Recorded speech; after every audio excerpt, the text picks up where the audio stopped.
yang ada di Matombok ini ada tapi tiga.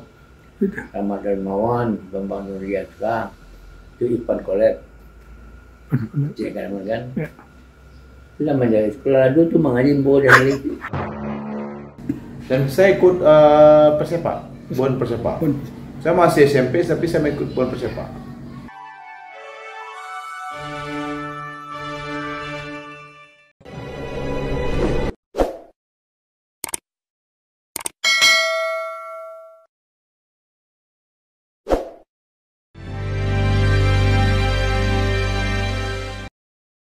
Assalamualaikum warahmatullahi wabarakatuh. Dun sana Firdaus Abi. Nama Neil Maizar sudah menjadi buah bibir saat bermain dan jadi jaminan mutu saat menjadi pelatih. Di masa menjadi pemain, Neil Maizar merupakan sosok bertalenta. Ia tak butuh waktu lama untuk melambung ke timnas. Berawal dari tampil menawan pada Porda 1985 di Padang, ia kemudian direkrut masuk ke Pusat Pendidikan dan Latihan Olahraga Pelajar atau PPLP Padang yang lebih dikenal dengan Diklat Padang. Porda Sumatera Barat itu yang pertama itu kan di Padang. Ya. Itu tahun 85. Ya, 85 itu saya main dan saya inti. Itulah yang resmi. Saya main Lampar Yaman, saya main Padang atau apa, dan saya itu kan dianggap pemain bertalenta baik. Nah, di situ sebenarnya karirnya baru mulai. Apa medali gitu sampai final? Nggak tahu saya. Mungkin entah sampai babak putaran kedua atau apa. Tapi istilahnya buat pribadi saya, setelah saya bermain malam itu, saya tinggal di hotel Minang Internasional di depan Melati itu. Datanglah pelatih dari Diklat Embrabus Uncu. Meminta kepada manajemen Persepak Payakumbuh agar Neil Maizar ini mau masuk di Diklat Padang. Nah, itu sejarahnya pertama. Oh, itu. Ya, jadi setelah diokekan oleh manajemen Payakumbuh, tim Payakumbuh atau pelatih Payakumbuh Persepak kan, malam itu saya pulang ke Payakumbuh. Saya bilang sama orang tua, saya mau jadi pemain sepak bola dan diambil oleh Diklat Sepak Padang. Semua kehidupan ditanggung, artinya saya berangkat. Saya izin dong. Langsung pindah. Ya, hari itu juga. Kemudian di saat mengikuti kejuaraan antar diklat, ternyata ia juga diminati oleh Diklat Ragunan, Pusat Diklat Indonesia. Ketika baru masuk Diklat Ragunan, Neil dipanggil membela tim Haornas Sumbar. Ia dipercaya menjadi kapten. Dirinya membawa tim Sumbar sebagai juara 3 nasional.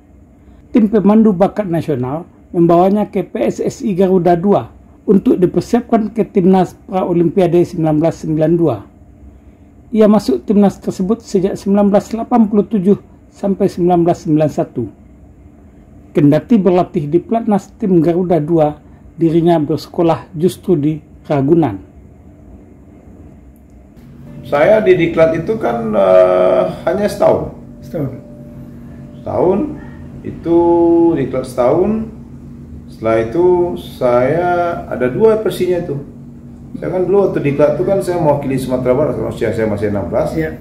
Saya menjadi kapten kesebelasan Sumatera Barat di Piala Haornas Nasional. Oh, Haornas Nasional. Dan kita main ke Jakarta dan saya kapten Haornas itu. Nah, Haornas itu alhamdulillah kita juara 3 nasional. Di Haornas itulah dipantau pemain-pemain yang mau masuk di PSSI Garuda II.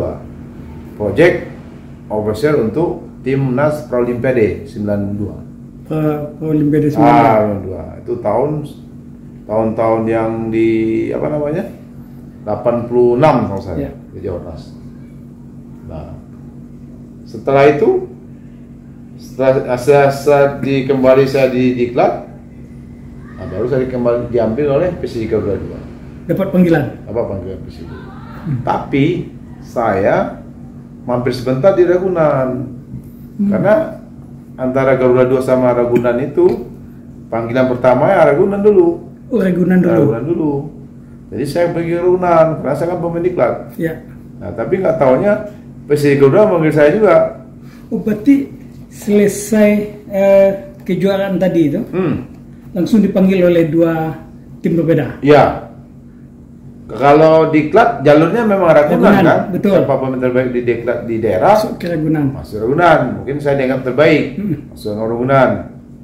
Tapi Piala Hornas 86 itu untuk seleksi. Itu untuk seleksi pemain PSSI Garuda 2. Ya. Untuk Praolimpiade. Nah, dan saya satu teman yang Hornas tuh masih ada, si Rocky Putri dari Ambon. Saya dari Padang. Jadi kita berteman itu. Nah, itu ceritanya gitu. Ya, ya. Jadi setelah di situ baru saya masuk di Ragunan. Ya. Proses akhirnya saya masuk ke PSSI Garuda 2. Oh, tetap dipanggil Garuda 2. Kembali Garuda 2. Padahal saya di Ragunan udah lebih kurang setahun kan. Nah, Garuda 2 pindah ke Cibubur. Tapi sekolah tetap Ragunan. Ya. Sampai 87, 88, 89, 90, 91 baru selesai. 91, 92 awal baru saya pulang karena Praolimpiade sudah selesai. Sepulang dari timnas Indonesia, Neil Maizar menjadi pemain Galatama Semen Padang. Sejak awal bermain di Galatama Semen Padang, karirnya terus berjalan di sana hingga ia kemudian pensiun menjadi pemain. Setelah gantung sepatu di saat usia emasnya lantaran mengalami cedera, Neil Maizar masuk sebagai orang kantoran di PT Semen Padang. Sebab sejak menjadi pemain, dirinya sudah diangkat sebagai karyawan yang dikaryakan sebagai pemain. Cuma saya kan minta dulu di samping saya jadi pemain Semen Padang, saya kan minta menjadi karyawan juga. Nah, jadi karena pas saya bilang sama mama itu pas Semen Padang minta main minta balik ke Padang tuh mama, beli kerajuang ya. Bayi pulang lah. Nah, itu yang saya pulang. Akhirnya diterima di sini. Diterima sebagai karyawan. Di tahun saya karyawan tuh 92 saya udah karyawan. Begitu masuk ke tim langsung janji Semen Padang luar biasa. Berarti dibanding dengan pemain-pemain yang kemudian diangkat jadi karyawan berarti beda bang. Kalau lain kan rata-rata kan main dulu. Ya main dulu. Ya. Beda. Tapi mereka udah karyawan. Waktu saya masuk tuh Delvi sudah, Maskur sudah. Maksudnya ini. Ya, seperti Delvi dia main dulu beberapa waktu kemudian Maskur seperti itu. Ya. Tapi abang begitu diajak pulang main masuk ke Semen Padang, negonya dia kasih NIP. Langsung NIP. Tugasnya main bola. Tapi karyawan. Ya. Status karyawan. Tugas bola. Tugas main bola. Ya. Neil kemudian tidak mau meninggalkan sepak bola. Ia menimba ilmu sebagai pelatih. Satu persatu tingkatan sertifikasi kepelatihan dimilikinya. Ia memulai sebagai pelatih PS Makhudum, sebuah tim divisi 1 di bawah lingkup BON PSP Padang. Saya mengurus lama. Sampai 2003 katanya. 2001, 2002 masih. 2003 baru saya ke Semen Padang. 3 tahun setelah menjadi pelatih PS Makhudum, Neil dipercaya menjadi pelatih Pratama Putra Semen Padang. Nah, setelah 2003 masuk ke Semen Padang. Masuk Semen Padang sebagai pelatih Pratama. Pelatih Pratama dulu. Putra Semen Padang. Saya pelatihnya. Setahun kemudian, dirinya dibawa Safrianto Rusli untuk menjadi asisten pelatih Semen Padang. Ketika itu, Safrianto Rusli menjadi pelatih kepala di Semen Padang. 4 tahun Neil Maizar menjadi asisten pelatih di Semen Padang. Setelah bersama Safrianto, Neil menjadi asisten pelatih Joko Susilo dan Arcan Yuri, pelatih asal Moldova. Asistennya Safrianto. 2004 asistennya Safrianto. Setelah itu dan tuh pelatih Kosta saya. Karena Safrianto setelah pulang dari PON dia di pelatih itu. Ya. Kan beliau itu kan almarhum kan pegang PON Sumbar. Ya. Waktu di Palembang. Setelah itu kan beliau kan jadi pelatih kepala Semen Padang. Ya, nah di situ saya masuk sebagai asisten pelatih. Pada kompetisi 2007-2008, Semen Padang hanya finish di peringkat ke-16. Ketika itu, sudah ada regulasi terjadi perubahan format kompetisi pada musim 2008-2009. tim yang berada di peringkat ke-16 berada di Divisi Utama Liga Indonesia atau kasta kedua sepak bola Indonesia. Kasta tertinggi sepak bola Indonesia bernama Liga Super Indonesia. Pada kompetisi 2009-2010, Semen Padang justru berhasil kembali ke kasta tertinggi setelah tampil sebagai peringkat ketiga. Ketika itu mengalahkan Persiram Raja Ampat. Masalah kemudian mendera Semen Padang FC. Ada sedikit persoalan antara manajemen dengan Arcan Yuri. Manajemen tidak menginginkan lagi pelatih asing tersebut. Manajer Semen Padang FC ketika itu, Toto Sudibyo, meminta pandangan Suatman Imam, sang pelatih yang cukup lama bersama klub kebanggaan Rang Minang tersebut. Suatman memberikan dua opsi. Pertama ada Safrianto Rusli, pelatih yang pernah menangani Semen Padang sebelum Arcan Yuri. Kedua, Suatman memunculkan nama Neil Maizar. Padahal sesungguhnya manajemen sudah mengantongi 3 nama pelatih hebat di Indonesia kala itu. Karena mau nak melatih lain. Ya. Waktu itu Semen Padang kelas Toto ketua anak. Tuh. Kelasnya itu pelatih asing itu. Kan itu sudah. Di bola si Peri Mulyadi kasih tuan kalau makan. Kalau ini tanya lah bola.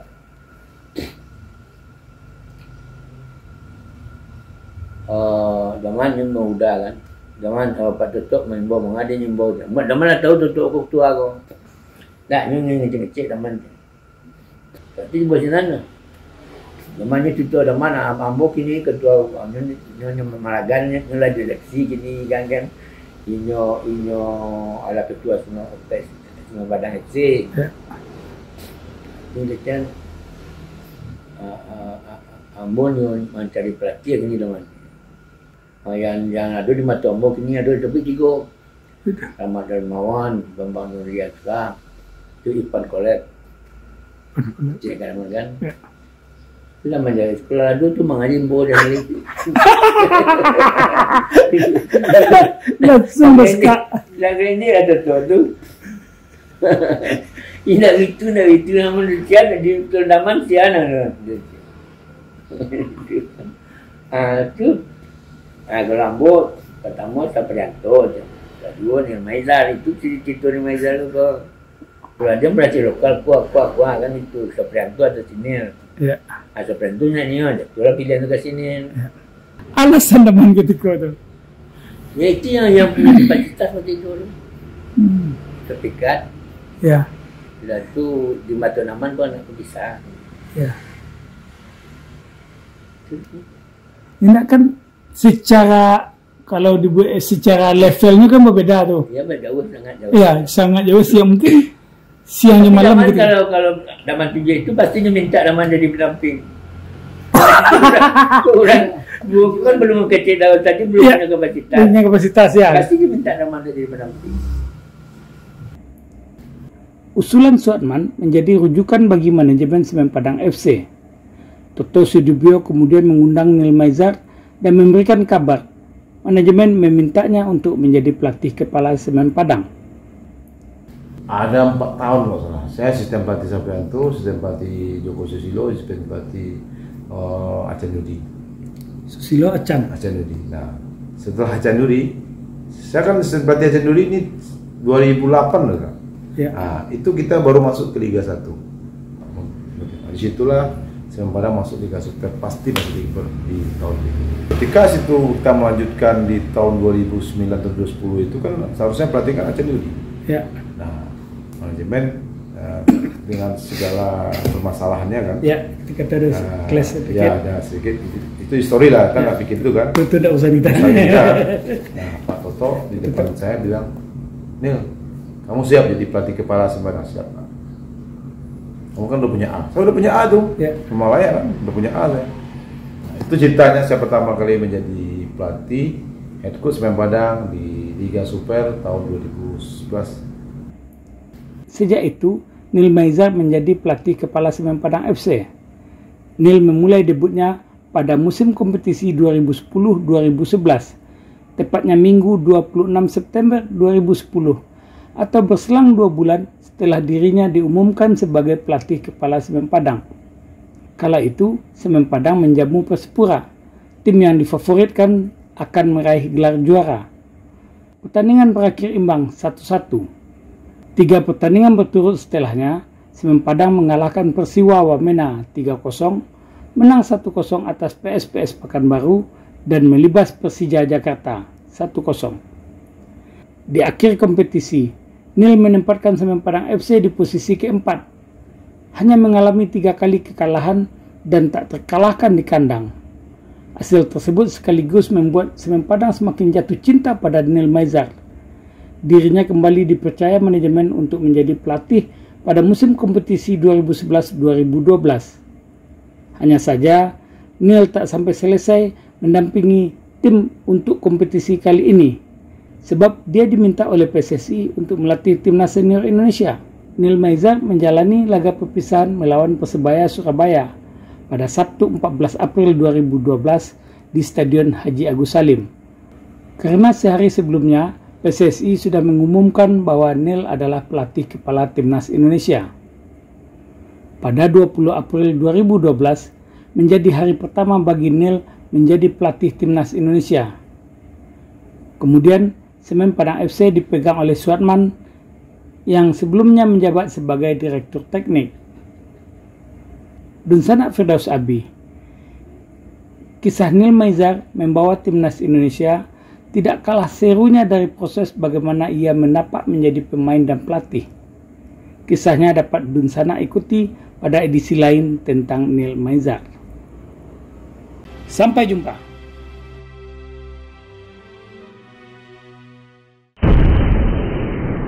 Sampai di sini dulu jumpa kita kali ini, dan tetap dukung channel ini sehingga kami bisa memberikan informasi-informasi yang inspiratif untuk kita semua.